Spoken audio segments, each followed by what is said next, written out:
Dear friends, Mahatma Gandhi was a timid, small person. Abraham Lincoln was an ordinary lawyer. Mother Teresa was a simple nun. But their leadership burst into flames when they had a cause confronting them. Dear friends, they did not duck. They located the dormant power within. They touched it with a spark, set their goals, and achieved their missions. Dear friends,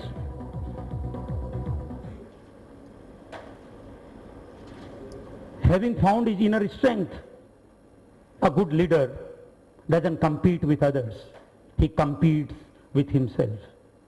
This inner strength made Edmund Hillary, who conquered Mount Everest, declare that it is not the mountains that we conquer ourselves. My dear friends, being presidents next year, you must conquer yourselves.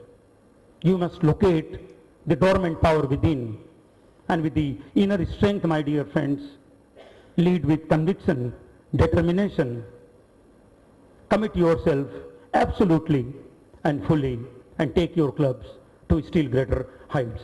As presidents next year, my dear friends, you must lead the parade. Don't just let your club members stand on the sidewalk and watch the parade go by.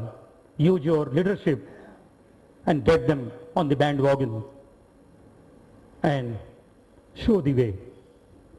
Friends, this evening, let us recognize our greatest assets, our spouses who have provided the spark in our lives. Your better half is your teacher, your humble companion, and your helping hand. She can teach you the meaning of compassion, provide the tranquility that you may need, inspire you to reach great heights, and keep you humble in your greatness. Your partner is the one who will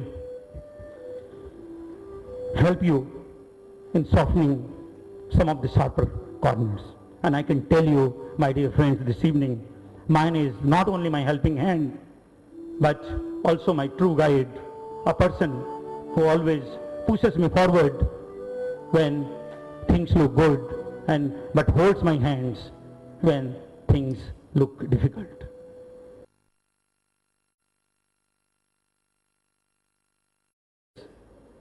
Facing you and me in Rotary is engaging Generation Next by bringing them into our fold. You must know that over 60% of the current world population is below the age of 35. Yet the average age in Rotary is much higher. It is true that our age gives us the knowledge and wisdom, but if you don't have the Generation Next amongst us, whom do you pass on this wisdom and knowledge? And also, some of us present here this evening are no longer there, who will be taking up our positions, our places. My dear friends, this is a serious concern, this is a serious issue, and perhaps that is why Council on Legislation 2010 in its historic decision decided to include youth service as Fifth Avenue of service. And that is why, my dear friends, the Rotary International, even our own Kalyan Banerjee, has repeatedly, he has been appealing that we should move from grey to green as this backdrop, as green as the dress code of our incoming the first ladies of the clubs. My dear friends, it is a serious challenge, and we must connect with them as they connect with each other through Facebook, LinkedIn, Twitter, so on and so forth. Let us open our doors and welcome them. Let us provide them with this space. My dear friends, as Rotary leaders, you are like salesmen. But being a good salesman is not enough. we must also have a good product. If you are a good salesman, you will make the first sale. But if you don't have the good product, you will only make the first sale, you will never make the second. My dear friends, we have to look at our product. We have to look at Rotary, not through our own eyes, but through new eyes. Let us make our clubs more open-minded, accommodating, accepting. My dear friends, we need to develop an attitude of mutual respect that fosters an environment of mutual partnership with Generation Next in our clubs. A kind of partnership which provides a level playing field to both Rotary and the Generation Next as well. A kind of partnership where both have win-win situation.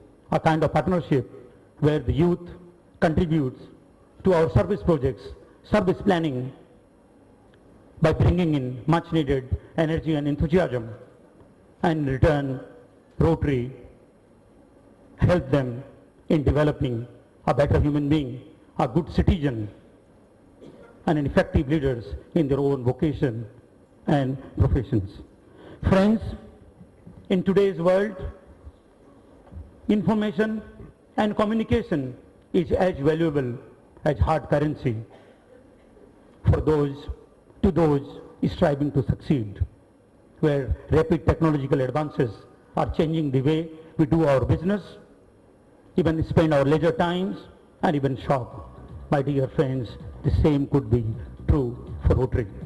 It is essential that we as Rotary leaders and our clubs be kept informed of the dynamic changes that are taking place in the ever-developing area of Rotary programs, if we are to take full advantage of the service and fellowship opportunities that are available to us.